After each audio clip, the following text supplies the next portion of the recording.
Welcome to big TV digital live breaking news చూస్తున్నాం. అఫ్జల్ గంజ్ కాల్పుల కేసులో బీదర్ గ్యాంగ్ కోసం పోలీసులు గాలింపు చర్యలు ముమ్మరం చేశారు. ఈ నేపథ్యంలో ఇప్పటికే బీదర్ గ్యాంగ్ కోసం 10 టీములతో గాలింపు చర్యలు మొదలు పెట్టారు. సీసీ కెమెరాలో 2 నిందితులు చిక్కారు. అయితే బిగ్ టీవీ డిజిటల్ లైవ్ లో కూడా మనం ఆ విజువల్స్ గత 2 రోజులుగా కూడా చూసాం. ఈ నేపథ్యంలోనే ఒకరు Bihar most wanted criminal Manish గా కూడా పోలీసులు గుర్తించారు. అఫ్జల్ గంజ్ టు తిరుపతిగిరి వెళ్లి తిరిగి సికింద్రాబాద్ కు వచ్చినట్లు కూడా నిర్ధారణ చేశారు పోలీసులు. అయితే సికింద్రాబాద్ రైల్వే స్టేషన్ నుంచి బీహార్ వెళ్లారా లేదా ఇంకెక్కడికైనా వెళ్లారా అనే కోణంలో కూడా పోలీసులు అనుమానం వ్యక్తం చేస్తున్నారు. మీరు బిగ్ టీవీ డిజిటల్ లైవ్ లో కూడా ఆ రెడ్ టీ షర్ట్ వేసుకున్న ఆయన్ని కూడా చూస్తున్నారు. వైట్ షర్ట్ వేసుకున్న 2 కూడా నిందితులు ఏదైతే బీదర్ లో ఏటీఎం చోరీకి పాల్పడ్డారో దాదాపు 93 లక్షల వరకు కూడా చోరీకి పాల్పడి అదే రోజు సెక్యూరిటీ గార్డ్ తో సహా ఏటీఎం లో ఉన్న ఇంకొక సిబ్బందిని కూడా వెంటనే కాల్చి చంపేసి బండి మీద వచ్చేశారు. అయితే అదే రోజున అఫ్జల్ గంజ్ లో కూడా బస్సులో కాల్పులు జరిపారు. అయితే వీరిద్దరి కోసం ప్రజెంట్ 10 టీములుగా పోలీసులు గాలింపు చర్యలు మొదలు పెట్టారు. అయితే సికింద్రాబాద్ నుంచి బీహార్ వెళ్లారా లేదా ఇంకెక్కడికైనా వెళ్లారా, సోర్స్ ఆఫ్ ట్రాన్స్పోర్ట్ ఏ విధంగా ఎంచుకున్నారనే కోణాల్లో కూడా పోలీసులు దర్యాప్తు కొనసాగిస్తున్నారు. అయితే ఒకవేళ సిటీలోనే కనుక ఉన్నట్లయితే ఎక్కడైనా షెల్టర్ తీసుకున్నారనే కోణంలో కూడా పోలీసులు దర్యాప్తు కొనసాగిస్తున్నారు. ఇదే అంశంపై మరిన్ని డీటెయిల్స్ మా ప్రతినిధి సాగర్ లైవ్ లో అందిస్తారు. ఎస్ సాగర్, అయితే మనం చూసుకున్నట్లయితే అదే రోజున వాళ్ళు ఏటీఎం చోరీకి పాల్పడ్డారు. అయితే అదే రోజున అఫ్జల్ గంజ్ లో కూడా కాల్పులు చేశారు. మరి ఈ నేపథ్యంలో ఒకరు మోస్ట్ వాంటెడ్ క్రిమినల్ గా కూడా పోలీసులు నిర్ధారించారు. డీటెయిల్స్ ఏంటి? ఎస్వినైనా అఫ్జల్ గంజ్ కాల్పుల కేసులో పోలీసులు దర్యాప్తును ముమ్మరం చేశారు. మనం నిన్నటి వరకు చూసుకుంటే దర్యాప్తుకు 10 బృందాలకు పైగా దర్యాప్తు కోసం గాలింపు చర్యలు చేపడితే కానీ నిన్న అర్ధరాత్రి వచ్చిన కీలక అప్డేట్తో హైదరాబాద్ పోలీసులు మరింత అప్రమత్తమయ్యారు. మరో 10 మొత్తం 20 బృందాలతో పోలీసులు గాలింపు చర్యలను ముమ్మరం చేసినట్లుగా తెలుస్తుంది. ఎందుకంటే అఫ్జల్ గంజ్లో బీదర్లో ఏటీఎం దోపిడీ అనంతరం అఫ్జల్ గంజ్కు చేరుకున్నటువంటి నిందితులు అక్కడ బ్యాగులు బట్టలు మార్చుకున్న అనంతరం అఫ్జల్ గంజ్లో కాల్పులు జరిపిన అనంతరం కూడా వాళ్ళు ఆటోలో ట్యాంక్ బండ్ మీదుగా అబిడ్స్ మీదుగా సికింద్రాబాద్ ఆల్ఫా హోటల్కి వచ్చారు. సికింద్రాబాద్ రైల్వే స్టేషన్ పరిసర ప్రాంతాల్లోనే మరోసారి బ్యాగులను ఇటు బట్టలను కూడా కొనుగోలు చేసి తిరుమలగిరికి చేరుకొని తిరుమలగిరిలో నిర్మానుషణ ప్రాంతంలో వాళ్ళ బట్టలను బ్యాగులను చేంజ్ చేసుకునే పరిస్థితి. ఇక్కడ ఒక డైవర్ట్ చేసేందుకు ఎలాంటి అనుమానం రాకుండా ఉండేందుకు 2 దోపిడీ దొంగలు బట్టలను ఏదైతే డబ్బులకు సంబంధించినటువంటి బ్యాగుల్లో బట్టలను కొనుగోలు చేసి అనుమానం రాకుండా వాటిపైన కప్పించే ప్రయత్నం చేసినట్లుగా కూడా పోలీసులు గుర్తించారు. ఎందుకంటే ఈ మదీనా దగ్గర కొన్నటువంటి అఫ్జల్ గంజ్ సమీపంలో కొన్నటువంటి 2 బ్యాగులను వాళ్ళు తిరుమలగిరిలో వదిలేశారు. ఆ బ్యాగులను కూడా పోలీసులు స్వాధీనం చేసుకున్నారు. అఫ్జల్ గంజ్ నుంచి ఇక్కడ సికింద్రాబాద్ ఆల్ఫా హోటల్కి నిందితులు వెళ్ళినటువంటి ఆటో డ్రైవర్ని కూడా కీలకంగా పోలీసులు విచారించారు. ఆ విచారణలో కూడా వాళ్ళు ఏం మాట్లాడుకున్నారు, ఎక్కడ ఎక్కారు, ఎక్కడ దిగారు అన్న అంశాలను కూడా పోలీసులు సేకరించారు. అయితే ఆల్ఫా హోటల్ నుంచి Secunderabad railway station alpha hotel నుంచి తిరుమలగిరి వైపుకు వెళ్ళినటువంటి నిందితులు అక్కడ బట్టలు మార్చుకొని డబ్బులకు సంబంధించినటువంటి బ్యాగులను చేంజ్ చేసిన అనంతరం కూడా వాళ్ళు తిరిగి సికింద్రాబాద్ వచ్చినట్లుగా కూడా కీలకంగా నిన్న రాత్రి పోలీసులు గుర్తించారు. మరి ఈ నిందితులు 2 సికింద్రాబాద్కు చేరుకున్నటువంటి అనంతరం కూడా వాళ్ళు రైలు మార్గం ద్వారా బీహార్కు వెళ్లారా అన్న కోణంలో కూడా పోలీసులు అనుమానాలు వ్యక్తం చేస్తున్నారు. ఎందుకంటే బీహార్కు సంబంధించినటువంటి మోస్ట్ వాంటెడ్ క్రిమినల్ మనీష్గా నిన్నటి వరకు పోలీసులు ప్రాథమికంగా గుర్తించిన నేపథ్యంలో ఈ మనీష్ సంబంధించినటువంటి గ్యాంగ్ గతంలో చూస్తున్నటువంటి దోపిడీల విషయంలో కూడా పోలీసులు కొన్ని కీలక విషయాలు సేకరించారు. ఎందుకంటే దాదాపు ఈ దోపిడీదారులు 2 ఈ దుండగులతో కలిసి మరికొంతమంది దోపిడీదారులతో కలిసి బీహార్కు సంబంధించినటువంటి ఈ ముఠా దేశవ్యాప్తంగా పలు దోపిడీలకు పాల్పడినట్లు కూడా పోలీసులు గుర్తించారు. అందులో భాగంగానే తెలంగాణతో పాటుగా కర్ణాటక, మహారాష్ట్ర, ఇటు ఛత్తీస్గఢ్, బీహార్ రాష్ట్రాల్లో కూడా ఈ తరహా దోపిడీలకు దుండగులు పాల్పడ్డట్లు కూడా పోలీసులు గుర్తించారు. అయితే కీలకంగా మనీష్ గ్యాంగే ఇది చేసిందా లేదా ఇతర గ్యాంగ్ చేసిందా అన్న కోణంలో కూడా పోలీసులు దర్యాప్తునైతే కొనసాగిస్తున్నారు. కొన్ని బృందాలు బీహార్ రాష్ట్రంలో దర్యాప్తును చేస్తుంటే నిందితుల కోసం గాలిస్తుంటే హైదరాబాద్లో, ఎందుకంటే సికింద్రాబాద్కి చేరుకున్నటువంటి తిరుమలగిరిలో బ్యాగులను మార్చి బట్టలను మార్చుకున్న అనంతరం సికింద్రాబాద్ రైల్వే స్టేషన్ సమీపానికి చేరుకున్నటువంటి నిందితులు రైలు మార్గం ద్వారా బీహార్కు చేరుకున్నారా లేదా హైదరాబాద్లోనే కొన్ని లాడ్జిల్లో తలదార్చుకున్నారా అన్న కోణంలో కూడా పోలీసులు దర్యాప్తు చేస్తున్న పరిస్థితి. ఇందులో భాగంగానే సికింద్రాబాద్తో పాటుగా నాంపల్లి, కాచిగూడ, ఇతర అమీర్పేట్ రద్దీగా ఉండేటువంటి హోటళ్లు, లాడ్జిల పైన కూడా పోలీసులు ప్రత్యేకంగా నిఘా పెంచారు. కొన్ని లాడ్జిల పైన, కొన్ని హోటళ్ల పైన, కొన్ని ఓయో రూమ్స్లో కూడా పోలీసులు ప్రత్యేకంగా తనిఖీలు చేసినట్లుగా కూడా మనకు తెలుస్తుంది. ఈ మొత్తం వ్యవహారంలో ఈ మొత్తం కేసులో పోలీసులు ఇతర రాష్ట్రాల పోలీసులతో సమన్వయం చేసుకుంటూ దర్యాప్తు కొనసాగిస్తున్న పరిస్థితి కూడా మనకు కనిపిస్తుంది. అయితే మనీష్ యొక్క తల్లిదండ్రులు, ఎందుకంటే బీహార్ పోలీసులు ఇచ్చిన సమాచారం మేరకు మనీష్ గ్యాంగే ఇది చేసినట్లుగా పోలీసులు మొదట భావించారు. అయితే బీహార్లో ఉన్నటువంటి పోలీసులు మనీష్ సంబంధించినటువంటి ఫోటోను హైదరాబాద్లో పోలీసులు సీసీటీవీ కెమెరాల ద్వారా స్వాధీనం చేసుకున్నటువంటి ఫోటోలను మనీష్ పేరెంట్స్కు చూపించిన సందర్భంలో మనీష్ పేరెంట్స్ మాత్రం తమ బాబు కాదు అని చెప్పి కొంత చెప్పినట్లుగా కూడా సమాచారం అందుతుంది. మరి ఒకవేళ తల్లిదండ్రులు అబద్ధం చెప్పారా లేదా మనీష్ గ్యాంగే ఈ దోపిడీలకు పాల్పడ్డారా అన్న కోణంలో కూడా పోలీసులు దర్యాప్తు చేస్తున్న పరిస్థితి. మరి హైదరాబాద్ నగరాన్ని దాటారా లేదా బీహార్కు రైలు మార్గం ద్వారా చేరుకున్నారా అని పోలీసులు అనుమానిస్తున్నారు. అందులో భాగంగానే 10 ప్రత్యేక బృందాలు బీహార్తో పాటుగా ఛత్తీస్గఢ్లో ఉన్నటువంటి రాయ్పూర్కి, ఎందుకంటే మొదట అఫ్జల్గంజ్ నుంచి రాయ్పూర్కి టికెట్ బుక్ చేసుకున్నటువంటి నిందితులు రాయ్పూర్కి కూడా ఏమైనా వెళ్ళారా అన్న కోణంలో కూడా పోలీసులు దర్యాప్తు చేస్తున్న పరిస్థితి మనకు కనిపిస్తుంది. ఈ నేపథ్యంలో హైదరాబాద్ని పోలీసులు జల్లెడ పడుతున్నాయి. మరో కొన్ని బృందాలు రాయ్పూర్తో పాటుగా బీహార్ రాష్ట్రంలో కూడా నిందితుల కోసం గాలింపు చర్యలు చేపట్టారు. ఈ మనీష్తో పాటు ఇంకెవరైనా దుండగులు ఈ ముఠాకు సహకరించారా, హైదరాబాద్లో ఎవరైనా వీరికి హెల్ప్ చేశారన్న కోణంలో కూడా పోలీసులు దర్యాప్తు కొనసాగుతుంది. టాస్క్ ఫోర్స్ ప్రత్యేక బృందాలు హైదరాబాద్ను జల్లెడ పడుతున్న నేపథ్యంలో త్వరలోనే నిందితులను కూడా పట్టుకుంటామని చెప్పి పోలీసులు ధీమా వ్యక్తం చేస్తున్న పరిస్థితి. ఈ మొత్తం కేసులో మాత్రం రోజుకొక కీలక మలుపు తిరుగుతుందని చెప్పుకోవచ్చు. ఇప్పటికే 3 ఆటో డ్రైవర్లను కూడా పోలీసులు విచారిస్తున్నారు.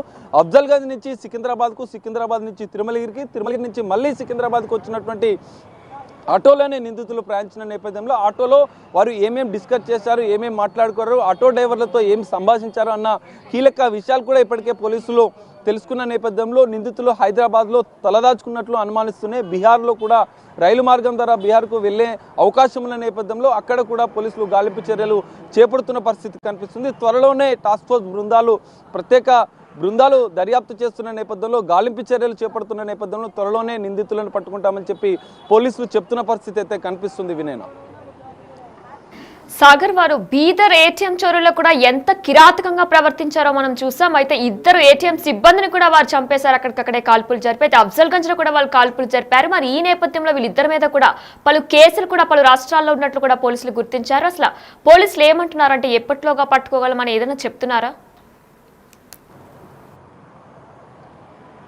ఎస్వినైనా ఖచ్చితంగా, ఎందుకంటే ఈ మనీష్ గ్యాంగా లేదైతే ఇతర గ్యాంగ్ అయినప్పటికీ వీళ్ళు బీదర్లో ఒక ఏటీఎం దోపిడీ చేసిన అనంతరం హైదరాబాద్కి అఫ్జల్గంజ్కి చేరుకున్నాం. హైదరాబాద్లో కూడా మరోమారు పోలీసులకు దొరికిపోతామన్న భయంతో ఒక ట్రావెల్స్ మేనేజర్ పైన కాల్పులు జరిపి పారిపోయే ప్రయత్నం చేశారు. ఈ నేపథ్యంలో ఈ నిందితుల పైన ఇప్పటికే తెలంగాణతో పాటుగా ఇటు కర్ణాటక, బీదర్, ఛత్తీస్గఢ్, రాయ్పూర్, బీహార్లోని పలు ప్రాంతాల్లో దోపిడీలకు ఈ తరహానే దోపిడీలకు పాల్పడ్డట్లుగా పోలీసులు గుర్తించారు. గతంలో దోపిడీలు చేసిన విధానాన్ని, గతంలో దోపిడీలకు పాల్పడ్డ కేసులను కూడా హైదరాబాద్ పోలీసులు క్షుణ్ణంగా పరిచయించాలి. వాళ్ళ మోడ్ ఆఫ్ ఆపరేషన్ ఏంటి, ఏ విధంగా దోపిడీలకు పాల్పడ్డారు, ఎస్కేప్ అవుతున్న సందర్భంలో వాళ్ళు ఎలాంటి ఎత్తుగడలు వేస్తారన్న కోణంలో కూడా పోలీసులు దర్యాప్తును ముమ్మరం చేశారైతే గతంలో ఎవరైనా అదుపులోకి తీసుకున్నారా, గతంలో వీరిని ఎవరైనా అరెస్టు చేశారన్న కోణంలో కూడా పోలీసులు దర్యాప్తు చేస్తున్న పరిస్థితి కనిపిస్తుంది. టాస్క్ ఫోర్స్ ప్రత్యేక బృందాలు మాత్రం నిన్న అర్ధరాత్రి ఈ నిందితులకు సంబంధించినటువంటి కీలక అప్డేట్ వచ్చినట్లుగా కూడా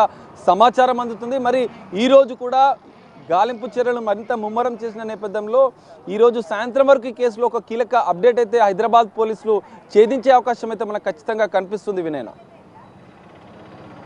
మరి 2 నిందితుల్లో కూడా ఒకరు మోస్ట్ వాంటెడ్ క్రిమినల్ మనీష్ గా కూడా పోలీసులు గుర్తించారు. మరి ఈ నేపథ్యంలో ఇద్దరితో పాటు ఇంకెవరైనా వెనుకుండి నడిపిస్తున్నారా అనే కోణంలో కూడా పోలీసులు ఏమైనా చెప్తున్నారా?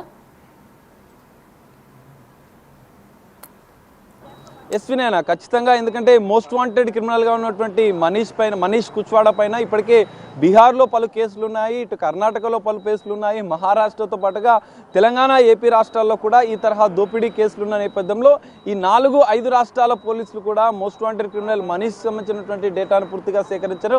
హైదరాబాద్ పోలీసుల దర్యాప్తులో కూడా వీరందరి సహకారం కూడా తీసుకుంటున్న నేపథ్యంలో హైదరాబాద్ పోలీసులు మరింత అప్రమత్తంగా గాలింపు చర్యలను అయితే ముమ్మరం చేశారు. అయితే వీరిపైన గతంలో కూడా కేసులు నమోదైన వివరాలను కూడా తీసుకున్న పోలీసులు మరి వీరికి ఏదైతే ఈ ఇద్దరు నిందితులకు మనీష్తో పాటు మరో వ్యక్తి ఉన్నట్లుగా కూడా పోలీసులు గుర్తించిన నేపథ్యంలో వీళ్ళిద్దరికి రాయ్పూర్ నుంచి కానీ ఇటు బీహార్ నుంచి కానీ ఇంకెవరైనా దుండగులు సహకరిస్తున్నారా లేదా హైదరాబాద్లో వీరికి ఎవరైనా సహాయం చేస్తున్నారా? ఎందుకంటే హైదరాబాద్ పైన వీరికి ఎక్కువ పట్టు ఉన్నట్లుగా కూడా ఈ దోపిడీదారులకు ఇద్దరికి ఎక్కువగా పట్టున్నట్లుగా కూడా పోలీసులు గుర్తించారు. ఈ నేపథ్యంలో బీహార్ నుంచి హైదరాబాద్ కేంద్రంగానే వీరు రెక్కి నిర్వహించినట్లుగా కూడా పోలీసులు గుర్తించారు. ఎందుకంటే ద్విచక్ర వాహనాన్ని స్వాధీనం చేసుకున్నటువంటి పోలీసులు ఆ ద్విచక్ర వాహనం హైదరాబాద్లో కూడా 2 రోజులు సంచరించినట్లుగా కూడా కీలక అంశాలు తెలుసుకున్నారు. హైదరాబాద్కి వచ్చిన అనంతరం హైదరాబాద్లోని ఓ హోటల్లో స్టే చేసిన వీరు దొంగిలించినటువంటి ఒక ద్విచక్ర వాహనం ద్వారా బీదర్లో దాదాపు 2 రోజులు రెక్కి నిర్వహించారు. 2 రోజుల రెక్కి అనంతరం వీళ్ళు ఒక ప్లాన్ ప్రకారం ఏటీఎం దోపిడీ చేసినట్లుగా కూడా పోలీసులు గుర్తించారు. అందులో భాగంగానే బీదర్లో నుంచి అసలు హైదరాబాద్కి నిందితులు ఎప్పుడు వచ్చారు, హైదరాబాద్లో ఎక్కడెక్కడ ఉన్నారు అనే కదలికలను అబ్జర్వ్ చేస్తున్నాయి సీసీ కెమెరాల ద్వారా. బీదర్కు వెళ్ళిన విధానం, బీదర్కు వెళ్ళిన అనంతరం ద్విచక్ర వాహనం పైన వచ్చిన అనంతరం దాదాపు బీదర్ నుంచి సికింద్రాబాద్ అఫ్జల్గంజ్కు, అఫ్జల్గంజ్ నుంచి సికింద్రాబాద్ రైల్వే స్టేషన్కు, సికింద్రాబాద్ రైల్వే స్టేషన్ నుంచి తిరుమలగిరికి, తిరుమలగిరి నుంచి మళ్ళీ రైల్వే స్టేషన్కు ఈ మొత్తం రూట్ మ్యాప్ సిద్ధం చేసుకొని ఈ రూట్ మ్యాప్లో ఉన్నట్టు దాదాపు 300కు పైగా సీసీ కెమెరాలను కూడా పోలీసులు అబ్జర్వ్ చేసినట్లుగా కూడా తెలిసింది. వాళ్ళ యొక్క పూర్తి కదలికను ఎవరెవరితో మాట్లాడారు, ఎవరెవరితో స్పెండ్ చేశారు, ఎక్కడ బ్యాగులు కొన్నారు, ఎక్కడ బట్టలు కొన్నారు, ఆ బట్టల షాపుల యజమానులను కూడా పోలీసులు విచారించినట్లుగా కూడా తెలుస్తుంది. ఒక కీలక అంశాలు అయితే పోలీసులు రాబట్టారు. నిందితుల లొకేషన్లు కూడా త్వరలోనే తెలుసుకున్నామని చెప్పి టాస్క్ ఫోర్స్ బృందాలు చెప్తున్న నేపథ్యంలో త్వరలోనే నిందితులను పట్టుకుంటామన్న ధీమానైతే పోలీసులు వ్యక్తం చేస్తున్నారు. ఈ మొత్తం రూట్ మ్యాప్లో జరిగినటువంటి అన్ని వివరాలను సేకరించిన పోలీసులు నిందితులు ఇద్దరు ఎక్కడ తలదాచుకున్నారన్న అంశాలను మాత్రం కీలకంగా రాబట్టాల్సి ఉంది. మరి హైదరాబాద్ కేంద్రంగా గాలింపు చర్యలు ఒకవైపు కొనసాగుతుంటే మరోవైపు బీహార్, ఛత్తీస్గఢ్లో కూడా పోలీసులు ప్రత్యేక బృందాల ద్వారా దర్యాప్తు చేస్తున్న నేపథ్యంలో త్వరలోనే నిందితులను ఇద్దరిని పట్టుకుంటామని చెప్పి పోలీసులు చెప్తున్న పరిస్థితి కనిపిస్తుంది. వీరికి ఎవరైనా సహకరిస్తున్నారా, ఇంకా బీహార్లో ఉన్నటువంటి ముఠాతోని కావచ్చు, ఇటు రాయ్పూర్లో ఉన్నటువంటి ముఠాతో కావచ్చు, వీరికి ఏమైనా సంబంధాలు ఉన్నాయా అన్న కోణంలో కూడా పోలీసులు దర్యాప్తు చేస్తున్న పరిస్థితి కూడా కనిపిస్తుంది. వినయనా. Right, thank you Sagar. Yes, big TV digital live లో చూస్తున్నాం. అఫ్జల్గంజ్ కాల్పుల కేసులో నిందితుల కోసం పోలీసులు వేట మొదలు పెట్టారు, ముమ్మరం చేస్తున్నారు వేట కూడా. అయితే బీదర్ గ్యాంగ్ కోసం ఇప్పటికే 10 టీములతో గాలింపు చర్యలు మొదలు పెట్టారు. ఎస్, మీరు బిగ్ టీవీ డిజిటల్ ఎక్స్క్లూజివ్ గా కూడా ఫస్ట్ బాక్స్ లో కూడా మీరు చూసినట్లయితే బీదర్ రోజు అంటే మార్నింగ్ బీదర్ ఏటీఎం చోరీ ఘటన పాల్పడినప్పుడు ఆ విజువల్స్ అన్ని కూడా మీరు ఇప్పుడు ప్రస్తుతం డిజిటల్ ఎక్స్క్లూజివ్ గా చూడొచ్చు. అయితే దాదాపు ₹1 కోటి అంటే 93 లక్షల వరకు కూడా ఒక పెట్టిలో పెట్టుకొని ఇద్దరు కూడా పారిపోతున్న విజువల్స్ మనం ప్రస్తుతం బిగ్ టీవీ డిజిటల్ లైవ్ లో చూస్తున్నాం. అయితే అక్కడున్న ఇద్దరు ఏటీఎం సిబ్బందికి కూడా కాల్పులు జరిపి వెంటనే బండి ఎక్కుతూ పారిపోతున్న విజువల్స్ కూడా చూస్తున్నాం. అయితే ఏదైతే వ్యాన్ ఆగిందో ఆ వ్యాన్ లో నుంచి డబ్బును దాదాపు 93 లక్షల వరకు కూడా చోరీ చేసి డబ్బాలో మొత్తం అన్ని కూడా కలెక్ట్ చేసుకొని వాళ్ళిద్దరు కూడా పారిపోతూ ఇద్దరు ఏటీఎం సిబ్బంది మీద కాల్పులు జరిపి ఆ ఇద్దరు ఏటీఎం సిబ్బంది కూడా అక్కడికక్కడే మృతి చెందారు. వెంటనే వాళ్ళిద్దరు కూడా నిందితులు ఇద్దరు కూడా పారిపోతున్న విజువల్స్ మనం బిగ్ టీవీ డిజిటల్ ఎక్స్క్లూజివ్ గా చూస్తున్నాం. అయితే మిగిలిన 4-5 లక్షలు కూడా కిందే పడిపోయాయి. అయితే ఆ ₹1 కోటిలో కూడా మొత్తం 3-4 లక్షలు కూడా కింద పడిపోయి ఉన్నాయి. అయితే సెకండ్ విజువల్ లో చూసుకున్నట్లయితే ఒక ప్రైవేట్ బస్ ట్రావెల్స్ అలానే హోటల్ దగ్గరకు వచ్చారు. టిఫిన్ చేయడానికి హోటల్ దగ్గరకు వచ్చిన విజువల్స్ కూడా సీసీ కెమెరాలో వాళ్ళిద్దరు ఫొటోస్ కూడా చిక్కాయి. ఈ నేపథ్యంలోనే పోలీసులు 10 టీములుగా ఏర్పడి గాలింపు చర్యలు ముమ్మరం చేశారు. మరి అయితే ఒకరు Bihar most wanted criminal Manish గా కూడా పోలీసులు గుర్తించారు. అయితే అఫ్జల్గంజ్ టు తిరుమలగిరి వెళ్లి తిరిగి సికింద్రాబాద్ వచ్చినట్లు కూడా నిర్ధారణ అయినట్టు కూడా పోలీసులు చెప్తున్నారు. సికింద్రాబాద్ రైల్వే స్టేషన్ నుంచి బీహార్ వెళ్లారా, ఒకవేళ బీహార్ వెళ్తే ఎటువంటి సోర్స్ ఆఫ్ ట్రాన్స్పోర్ట్ యూజ్ చేశారు, అసలు బీహార్ వెళ్లారా, ఒక వెళ్ళకపోతే సిటీలోనే ఎక్కడైనా షెల్టర్ తీసుకుంటున్నారా, ఎక్కడ షెల్టర్ తీసుకుంటున్నారు అనే కోణంలో కూడా పోలీసులు దర్యాప్తు ముమ్మరం చేస్తున్నారు.